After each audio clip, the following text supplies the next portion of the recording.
Oman প্রবাসীদের জন্য সম্প্রতি ওমান সরকার মালিয়া নামে একটি নতুন ডিজিটাল আর্থিক ব্যবস্থা বা ইউনিফাইড গভর্নমেন্ট ফিনান্সিয়াল সিস্টেম চালু করেছে। এটি ওমানের সরকারি আর্থিক লেনদেনকে আরও আধুনিক ও সহজতর করার লক্ষ্যে একটি গুরুত্বপূর্ণ পদক্ষেপ। এই ব্যবস্থাটি সরাসরি আপনার প্রাত্যহিক লেনদেনে কিভাবে প্রভাব ফেলবে বা এটি কেন সুখবর তার প্রধান পয়েন্টগুলো নিচে দেওয়া হলো। দ্রুত সরকারি লেনদেন ও পেমেন্ট। মালিয়া সিস্টেমের মাধ্যমে ওমানের বিভিন্ন সরকারি দপ্তরের আর্থিক সেবাগুলো একটি ডিজিটাল প্ল্যাটফর্মে চলে আসবে। এর ফলে ভিসা রিনিউয়াল, জরিমানা প্রদান বা অন্যান্য সরকারি ফি জমা দেওয়ার প্রক্রিয়া অনেক দ্রুত এবং ঝামেলামুক্ত হবে। 2. সঠিক ডেটা ও স্বচ্ছতা।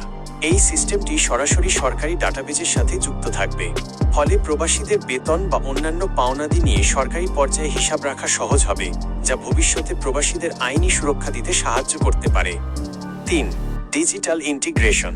ওমান ভিশন 2040-এর অংশ হিসেবে এই মালিয়াহা ব্যবস্থা শিক্ষা, স্বাস্থ্য এবং জনশক্তি মন্ত্রণালয়ের মতো গুরুত্বপূর্ণ বিভাগগুলোর সাথে যুক্ত থাকবে। এতে করে প্রবাসীদের সরকারি সেবা পাওয়ার ক্ষেত্রে দীর্ঘসূত্রিতা কমবে। 4. আধুনিক ইন্টারফেস।